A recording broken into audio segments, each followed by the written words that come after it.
Welcome to the Barclay Radebaugh Show, sponsored by Cruise Chevrolet. Kevin O'Rourke alongside the head coach of the Bucks as CSU gets set to start Big South play this Wednesday against Coastal Carolina, and it's certainly been a challenging out-of-conference schedule for you. Last game against Florida State, and if challenging early season schedule gets you ready for conference play, I figure you guys will be. Yeah, we put together the schedule, and I knew when we finished it up at the end of July that the schedule was going to be very challenging. That it was going to put us in a number of situations where it would stretch us. It would expose our weaknesses early. Over 7,000 miles worth of travel, and before the new year, and a challenging schedule. So it has done all those things that we thought it would do. It has challenged us for sure. We have been tested, we have been exposed, and we have traveled a lot. So we're looking forward to Big South play. You guys coming off a 19-win season last year, NIT bid, first regular season title in 26 years. Veteran team, where do you think you guys improved the most going into the season, and where have you made the biggest strides these first 2 months? Well, we'll find that out. We've been in every game. The New Mexico game got away from us a little bit in the first half, but we quickly righted that ship. In the second half, we played as well as we could play, particularly offensively, to narrow that gap. I think we've just matured. We have matured. We're playing like an experienced team. We're not making some of the mistakes that we made last year. But that being said, we still have room to grow. We still have some areas that we can get better in on the defensive end. And so we're excited to take a veteran team into Big South play and see if this very rigorous non-conference schedule has tested and hardened us enough that we can pursue another regular season championship. We knew you guys could score coming into the year. That's been the case again. Began last week leading the country in second in the country in scoring, first in made threes per game. That dribble drive motion offense, when the guys have a good rapport with each other, the experience playing one another, it gets that much better, I guess. Well, it really does. We have excelled offensively, with the exception of half against Florida State and a half against Alabama. We have been very efficient. To lead the country in threes made and to be second in the country in scoring, particularly with the schedule that we've played, is really been a testament to the unselfishness of our guys and to the excellence of Brad Dobbles and B.J. Mackey, really, who coach our offensive effort. The thing I like most about where we are offensively is the number of assists that we have per game. We're up close to 15, 16 assists per game, and when you're doing that, not only are you making a number of shots, but you're attacking offensively and putting a team in a position to score. And I love how we're moving the ball and that we're sharing the ball, 5 players in double figures, and offensively we've been pretty good. On the defensive side, been a little bit up and down. Good effort against Florida State, forced some turnovers late to get back in that game. Playing a lot of zone. What's the biggest challenge to continue to improve in that defense? Well, the biggest area that we're struggling with, Kevin, is teams are making a lot of threes against us. And defensively, to hold teams to 42% from the floor has been excellent, given the schedule that we've played. Just the number of threes that teams are making against us and the percentage that they're making against us is a real concern.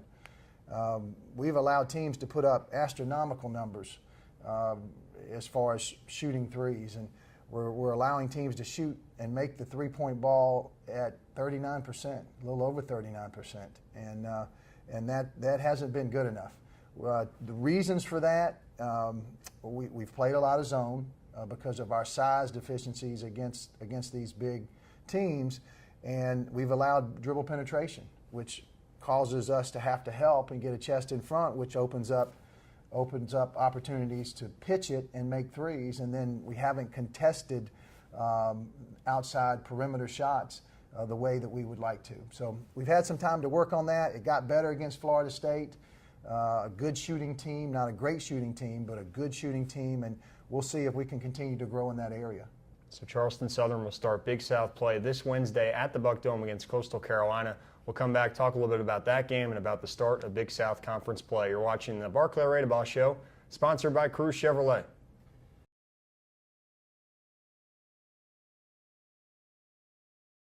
Welcome back to the Barclay Radebaugh Show, sponsored by Crew Chevrolet. Kevin O'Rourke alongside the head coach of the Bucks as CSU opens Big South play Wednesday at the Buck Dome against rival Coastal Carolina, 7:30 p.m. tip-off. And always fun when you guys get together with Coastal, particularly the last time clinching the Big South regular season title, and figure the guys are excited to get back after it in conference play. As we were watching film and preparing for Coastal Carolina, it brought back some great memories of last spring, clinching the regular season championship here on our own floor in front of a packed house, and just what a historical day that was, and what a fun day that was, and to share that with our fans, our home fans, with our student body, and to actually win the regular season championship outright was quite an accomplishment. And we're really, really excited about that and have enjoyed that. We're ready to get back into Big South play, though, and to open with Coastal will be a tremendous challenge. Much like us, they've played a very difficult schedule. Coach Ellis does a terrific job, and they're very well coached. They know what they want to do. They know their offensive attack well. Defensively, they lead our league in defensive field goal percentage, and it will be a real challenge for us. Two of the players that led you last year, led you the last 2 years, back at it again this season, Son Emily, Arlon Harper. Both of them have gone over 1,000 points. Only the third time in Big South history that two juniors have gotten to that plateau during their junior season. It's always a pretty nice feeling to have those two in the backcourt. Well, there's no coincidence that our program has grown significantly with the arrival of Son and Arlon. They've been steady in our lineup. They've been the anchor of what we're trying to do. And they've done it facing all different types of defenses.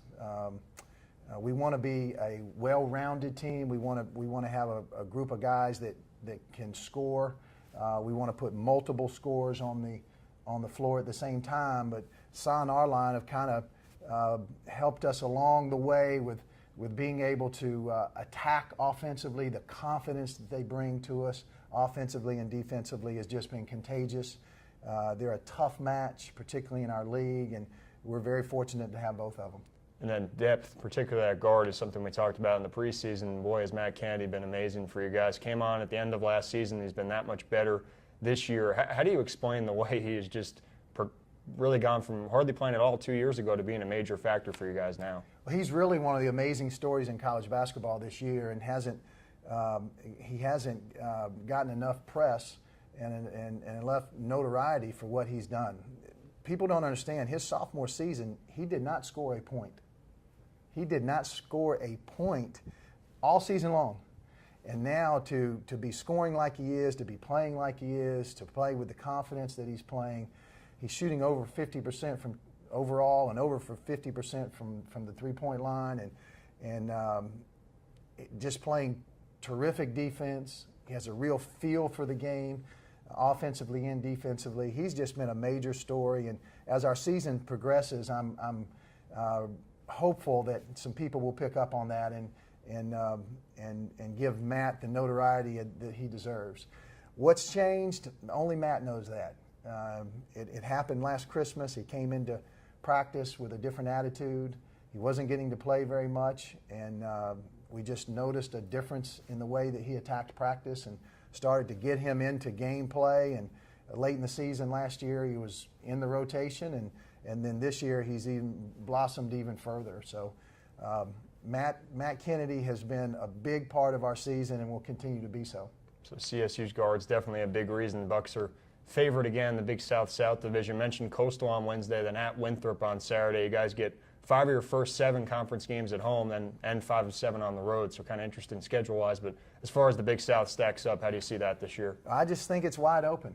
I've watched teams play now. We've had enough of a sample size to kind of know where teams are, and I think there's 4 or 5 legitimate contenders in our league that can contend for the regular season championship, and 2 of those certainly are Coastal Carolina and Winthrop, both that have played very well and against very tough schedules, and are both very well coached. So we get out of the gate against 2 of the better teams in the league, and we will be challenged immediately to see where we are and to see if we actually can't compete for another regular season championship. Coach, thanks for the time and good luck. All right, sounds great. Thank you. Charleston Southern head coach Barclay Radebaugh. Bucks will host Coastal Carolina Wednesday at 7:30 at the Buck Dome. Big South Conference opener, so make sure to be there and root on CSU. For Barclay Radebaugh, my name is Kevin O'Rourke. Thanks for watching the Barclay Radebaugh Show, sponsored by Crew Chevrolet.